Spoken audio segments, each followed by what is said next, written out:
Hi, Hotties. My name is Mariah, and I explain what's going on in the sports world to the girls, the gays, the theys, and the straight men who don't admit they don't know anything about sports. And today we're tackling American football. I know football is one of the most confusing and daunting sports to tune into, especially as a new sports fan, or if you have a boyfriend who loves football, or a dad, or coworkers who love football. It can help you knowing what's going on, have conversations with all of these people, get into different rooms, network with the boys. So I am going to make sure you know what's going on when you're looking at a football game from the very beginning, the very basics. I do this on TikTok all the time, and I have helped thousands of women learn what's going on in the football world. And today I'm going to explain to you exactly what you're looking at when you're looking down at a football field in a way that actually makes sense. When I'm explaining a sport to the girlies, I always have to make sure I have a pretty little PowerPoint presentation so you can see. If you're a visual learner, you know exactly what the hell you're looking at, okay? This is American football for hotties. Now, I know what you're thinking. I'm a hot girl. Why would I give a shit what's going on in the football world? Good question. Football absolutely dominates the fall. I know you've noticed it. Thursday night football, Friday night lights for high school, college game day, Sunday night football, Monday night football. It feels like every day it's football, football, football, football. So you might as well be able to tune in and at least enjoy it, okay? Plus, it's an excuse to drink. And football players are pretty good looking. Now, I'm a taken woman, okay? And would I recommend dating an athlete? Hell no. But you can always window shop. When you're looking down at the field, you're going to see your 100-yard field, the little numbers, the two colorful parts where you score points, and the big yellow goalpost. But you're also going to see some players. Each football game is broken down into a series of possessions, okay? And I'm going to explain to you how an offensive possession works. Offensive just means that you, quote unquote, have the ball. If you have the ball, that means you're on offense, okay? An offensive possession starts with the center, okay? The center is a big boy who stands in the center, and he snaps the ball, which basically just means throws the ball between his legs. You've seen it, throws the ball in between his legs to the quarterback. Once he does this, his goal is to block the defense. When you're looking down at the field, you are going to see a bunch of guys. One team is going to have the ball. The other team is not going to have anything. It's just going to be a bunch of 300-pound big guys, and you're going to be like, what's going on? Okay? That is the defense. The defense's main objective is to stop the offense from getting farther down the field, because that is the whole point of the game. Don't let me lose you now, okay? I'll get into detail. So after the center throws the ball in between his legs back to the quarterback, who is the most important player on the field. He is the leader and the playmaker that either passes or hands the ball to someone else. The quarterback makes a decision. Okay, do I want to throw this ball to somebody else, or do I want to hand it to somebody else? Because the whole objective of the game is to get as far as possible down the field to get into these colorful parts to score points. So your center and your guards and tackles, which are called your offensive line, are basically the quarterback's bodyguards, trying to stop anyone from getting to him and giving him time to make a decision if he wants to throw the ball or if he wants to hand it to somebody else.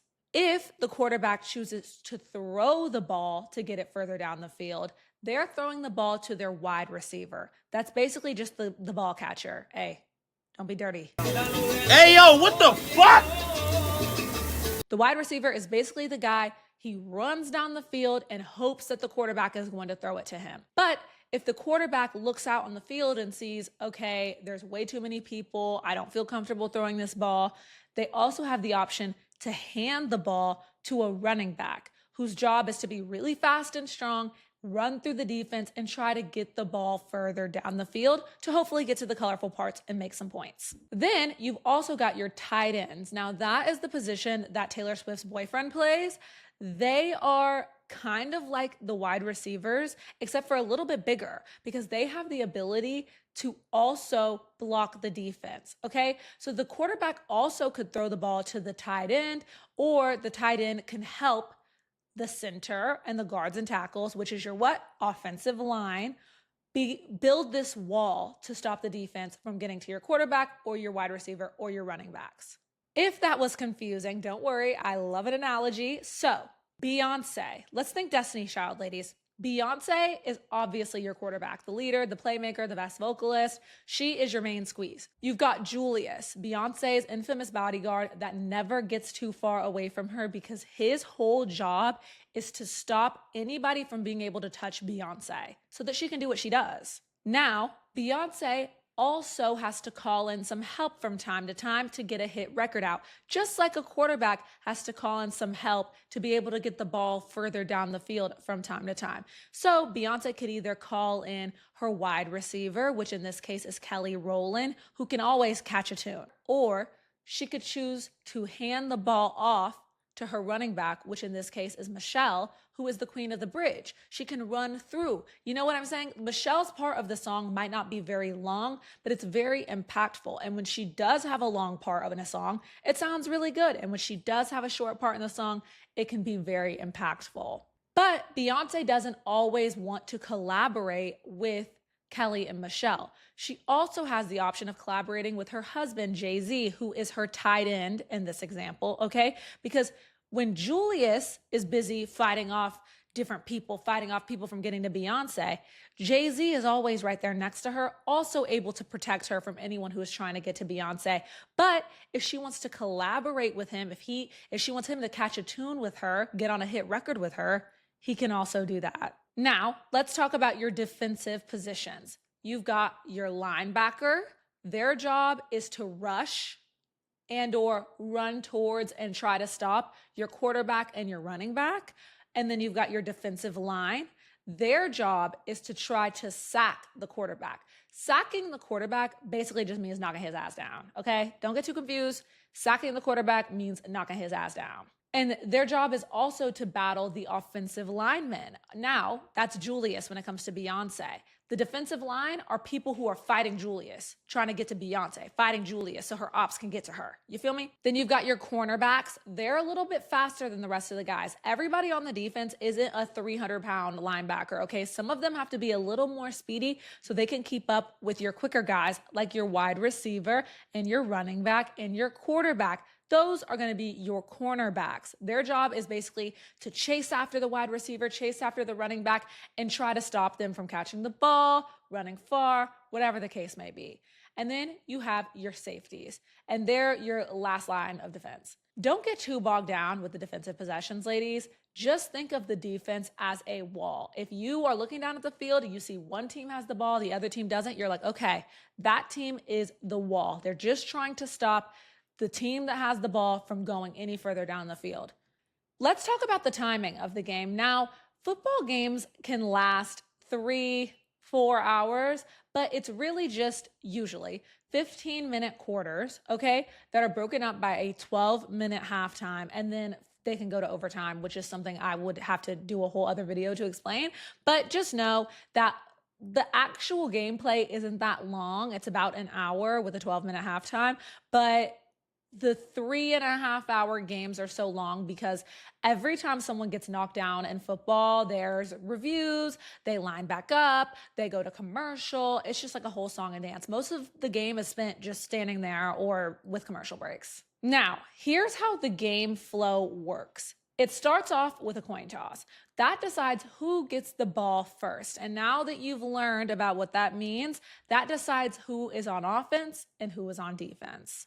After the coin toss, we have kickoff. This is the starting point of the game. So if a football game starts at 7:30, that usually means that kickoff happens at 7:30. The coin toss and all of that, the national anthem, all of that happens before kickoff, okay? And kickoff is usually the time that you tune in to the game on TV. During kickoff, the defense kicks it, and that determines where the offense, the team that has the ball, gets the ball at, okay? So let's say you're the team on offense. You want to start at either the 50-yard line or closer. If you're trying to get to the red side of the field, okay, you don't want to be starting at the 10-yard line right next to the blue side. You don't want to do that because then you have to go 90 yards down the field with a 300-pound lineman trying to stop you from getting farther and the whole defensive wall trying to stop you. You don't want that. You want to be able to get the ball as close as possible. The farther back you start, the harder it's going to be to score a touchdown. Now, downs. This is what the game is basically broken up into, and this is the part of football that definitely confused me, and it's probably confusing a lot of you. A down is a chance. A down is an opportunity. Just think of it as a chance. Don't think down, think chance, okay? You have 4 chances to go 10 or more yards when you're on the football field, okay? So if your team has the ball, you get 4 chances, 4 opportunities, 4 strikes, or you're out, and then it's the other team's turn. If your team is starting on the 50-yard line, okay, you have 4 chances to get at least past the 40-yard line, or else the other team gets the ball and it's their chance to try and score. If your team does make it past the 40-yard line, if your team does make it 10 or more yards down the field, then you go back down to first down, okay? You go back down to your first chance because your chances now start over, okay? So let's say you get all the way to your 3rd chance and then your team gets past 10 yards or your team gets 10 or more yards, okay? Then you go back down to first down because you get 4 more opportunities, 4 more chances, 4 more downs. Then you keep on moving down the field until you get into the colorful end zone and you score points. That's why the quarterback is standing there thinking of what is the smartest way for me to get this ball at least 10 plus yards down the field so that we get a whole new set of chances. But if you want me to make it really simple, when you hear first down for your team, that's a good thing. You can cheer. First down, oh, yay, yes, we got first down. And if you hear 3rd down, that's scary for your team. That means that you only have 1 more chance, okay? So if you hear during a football game, 1st and 12, 1st and 10, if you hear 2nd and 10, 2nd and 8, that first number basically just tells you what chance you're on, what opportunity you're on. Are you on your first chance, your second chance, your third chance, or your fourth chance? And that second number tells you how many yards you have left to go before you get 4 more new chances, before you get a fresh start, a clean slate. It's like life. Fool me once, shame on you. Fool me twice, also shame on you. Fool me 3 times, it's getting scary. What am I doing here? I need to do something new. I need to figure something out. Fool me 4 times, it's somebody else's turn.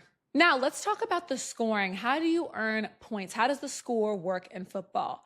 All you need to know about this is if your team does make it into the colorful ends of the field, that's called a touchdown, and that is worth 6 points. I know what you're thinking, Mariah, I thought a touchdown was worth 7 points. No, you only get 6 points. But if you're able to kick the ball in between those big yellow goalposts, you get 1 extra point, which makes your touchdown worth 7 points in total. Where things get complicated is you get to choose, do I want to kick the ball into the big yellow goalpost for 1 extra point, or do I want to try to score a touchdown again and get 2 extra points? That makes your touchdown worth 8 points. Now, you're probably thinking, what if my team gets really far down the field? What if my team gets down to the 30-yard line and we're really close, but we miss up all of our 4 chances? Then, on that 4th chance, instead of continuing to let the quarterback throw or hand the ball down the field, you can choose to send your kicker out to kick a field goal because you're close enough for him to be able to kick the ball in between those big yellow goalposts, but not close enough to be able to score a touchdown.